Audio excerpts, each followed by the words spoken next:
Assalamualaikum warahmatullahi wabarakatuh.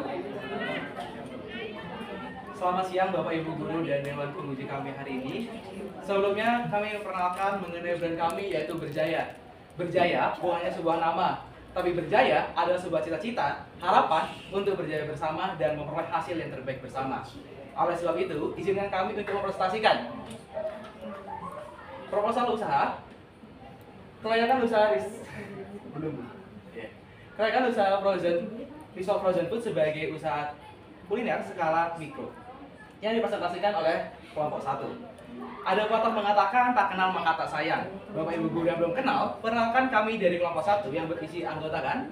Saya Amar Melana dari absen 2. Saya Rizko Terlibat dari absen 24.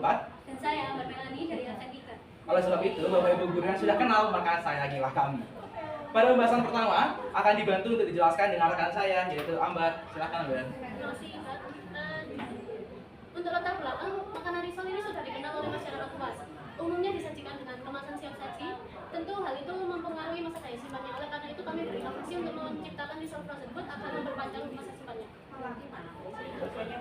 Di selanjutnya ada rumusan masalah, yaitu yang pertama, bagaimana usaha risol frozen food layak dijalankan dalam usaha bisnis skala mikro. Yang kedua, bagaimana perhitungan biaya operasional dan potensi keuntungannya. Yang ketiga adalah bagaimana peluang dan tantangan dalam menjalankan usaha risol frozen food dalam skala mikro.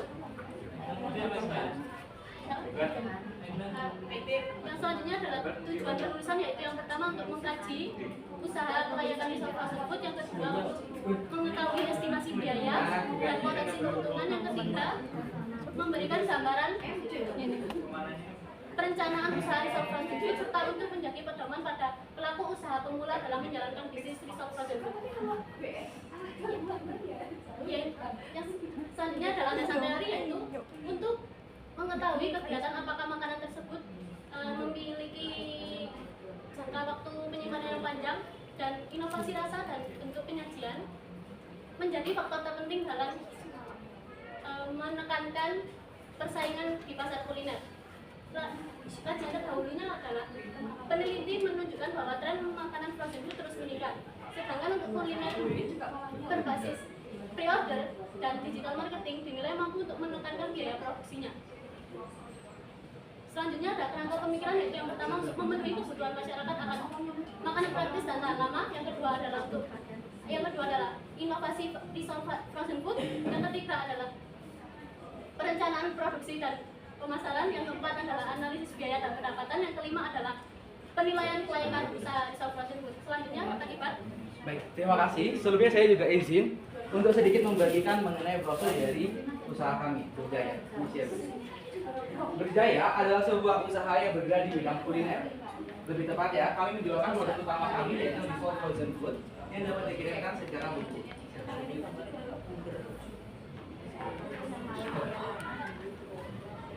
Usaha ini bergerak dengan skala mikro yang dikelola secara mandiri oleh kami bertiga. Selanjutnya, tentu saja sebuah usaha perlu terkait dengan analisis. Karena usaha yang ingin berkembang, kita harus mengetahui mengenai kekurangan, kelebihan, kesempatan, dan juga ancaman yang akan terjadi nantinya. Oleh sebab itu, izinkan saya untuk memperkenalkan SWOT dari Berjaya ini sendiri. Dari stage pribadi, 1. Struktur produk yang kuat. 2. Mempanjang masa daya simpan. 3. Mengurangi resiko produk yang mudah basi. Selanjutnya, dari weakness, yang 1. Persaingan harga. Dan yang kedua adalah bahan baku yang tidak stabil harganya. Selanjutnya ada opportunity. 1. Produk mudah untuk dikreasikan. 2. Digital marketing sangat terbuka lebar untuk kami secara pemasaran. Dan yang ketiga, tren frozen food yang akan terus berkembang ke depannya. Karena manusia semakin menginginkannya agar kesimpulan. Dan selanjutnya ada treat, yaitu 1. Produk sangat amatlah mudah untuk ditiru. Yang kedua, sensitif akan kerusakan atau kegagalan saat proses produksi. Kami menyadari bahwa sebuah usaha tidak akan pernah dari kata sempurna. Maka oleh sebab itu, kami mengupayakan untuk menyempurnakan apa yang ada. Jadi kami menggabungkan antara penghubung kesempurnaan itu adalah dari SO sendiri, 1. Target pasar yang luas, karena risol ini sendiri juga sangat diminati oleh berbagai kalangan. Yang kedua, pemasaran digital yang terus berkembang. Selanjutnya ada pembahasan mengenai SW. 1. Sensitif pada kerusakan saat masa produksi. Yang kedua adalah produksi mudah dikreasikan. Selanjutnya, ST sendiri dari kami. Yang satu, membranding produk sendiri atau merek kami sendiri dan menentukan harga pasaran agar dapat bersaing di kala pasaran. Yang kedua, harga bahan baku yang tidak stabil. Untuk WT dari kami, satu, tetap menjaga kualitas produksi agar pelanggan tetap setia dan tetap berlangganan bersama kami. Yang kedua, melakukan inovasi rasa agar produk kami tidak stuck di situ-situ saja dan dapat bersaing di layaknya para konsumen lainnya. Ada pula rencana usaha kami dalam 1 bulan. Yang pertama, kami akan melakukan survei. Untuk apa? Tujuannya untuk menentukan rasa yang sesuai dan juga harga yang paling sesuai. Survei kami mulai dari lingkungan sekitar, yaitu sekolah dan juga daerah rumah kami. Dan juga mulai menuliskan laporan usaha. Minggu kedua kami gunakan untuk memasarkan laporan usaha. Lalu selanjutnya memasarkan produk kami di media sosial seperti Instagram dan juga WA. Di minggu ketiga, kami juga menggunakan memproduksi, memasarkan dan juga menyusun strategi penjualan kami. Di minggu keempat, kami menyelesaikan laporan penjualan dan juga melakukan evaluasi akan pemasaran dan juga pemproduksian. Selanjutnya akan dijelaskan mengenai HPP dengan rekan saya, Ambar. Baik, terima kasih rekan Ibat. Yang selanjutnya, saya akan menjelaskan tentang perhitungan HPP kami. Di sini kami ada 3 biaya. Untuk biaya yang pertama adalah biaya tetap. Biaya tetap sendiri adalah biaya yang tidak dapat berubah walaupun hasil yang diproduksi itu banyak. Di sini saya menggunakan barang diantaranya adalah teflon, kompor, mixer, alat vakum, spatula, baskom, pisau, tauna, dan juga saringan tepung. Dengan total di Rp491.000. Lalu, biaya yang kedua adalah biaya variabel. Biaya variabel sendiri adalah biaya yang dapat berubah mengikuti hasil jumlah produksinya. Di sini saya menggunakan tepung terigu, tepung panir, tepung tapioka, gula, garam, telur, mayones, sosis, dan juga air. Dengan total di Rp92.136. Lalu yang selanjutnya adalah biaya operasional. Biaya operasional kami menggunakan untuk biaya transport, tenaga kerja, listrik, pajak data, ongkos kirim, plastik vakum, dan juga kardus packing di total Rp53.200.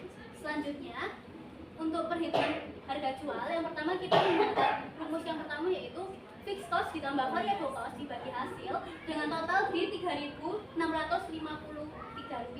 Karena satu pack kita menggunakan 5 risol, maka di Rp3.653 dikalikan 3 dengan hasil di Rp18.257.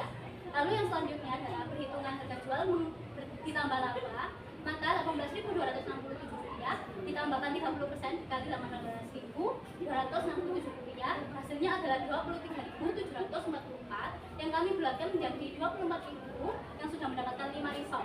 Yang selanjutnya adalah perhitungan BP.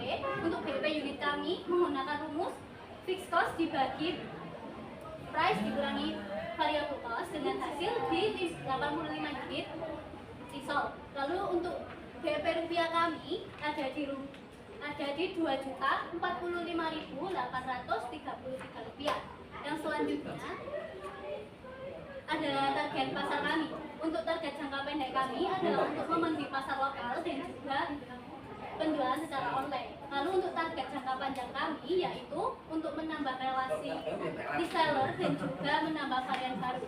Yang selanjutnya adalah hasil rencana usaha kami. Usaha kami ini dinilai layak dijalankan karena memiliki modal yang relatif terjangkau dan juga keuntungan yang stabil. Selanjutnya, untuk implementasi dan evaluasi kami,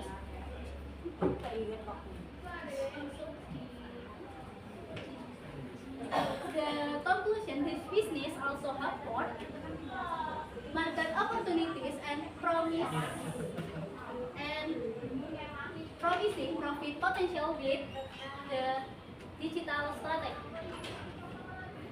However, challenges such as competition and rising raw material like overcome and maintaining quality product and marketing strategy. The suggestion is a consistent product innovation and marketing strategy are required for sustainable business growth.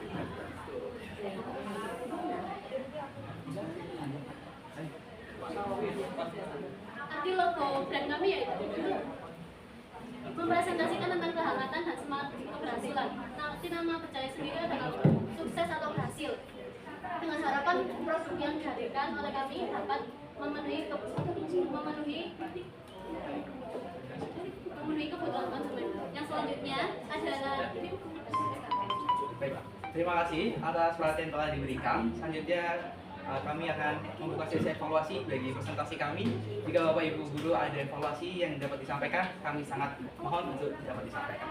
Baik, terima kasih prestasinya bagus, anak-anak paling hebat di 12 BPL 2.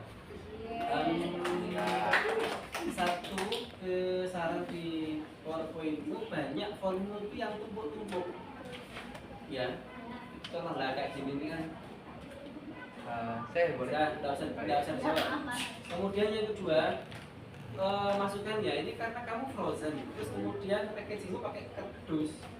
Kerdus kena frozen yang dingin itu resiko tinggi. Dan itu aja. Terima kasih. Terima kasih banyak Pak Fitra sebelumnya. Baik, Pak, tidak ada. Terima kasih. Siti, tidak ada. Coba. Balik nang ngarep dek kono berarti napa? Iya. Ada ngarep Bulan, tukang terima takok. kasih Bulan. Ayo. Bener. Komen iki Mas.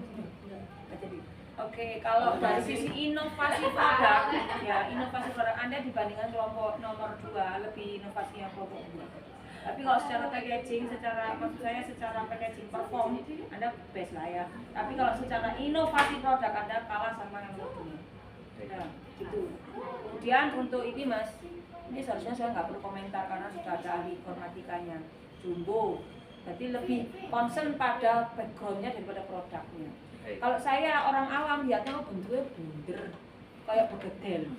Nah, padahal ini kan frozen foodnya ini risol ya. Iya. Bentuknya panjang toh. Nah, kalau saya lihat bentuknya panjang, bunder, panjang.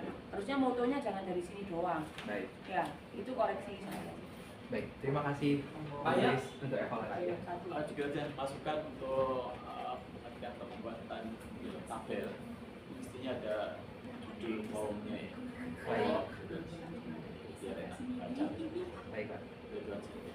Baik, terima kasih. Apakah ada evaluasi tambahan lagi? Sudah cukup. Terima kasih. Closing. Baik, terima kasih banyak. Diambil lagi boleh. Oke, Ya, terima baik. kasih boleh. Baik, terima kasih banyak sudah saya ucapkan kepada Ibu Guru dan Bapak Guru selaku penguji kami. Saya ucapkan terima kasih atas evaluasi dan masukan yang telah diberikan. Kami pamit undur diri. Wassalamualaikum warahmatullahi wabarakatuh. Waalaikumsalam.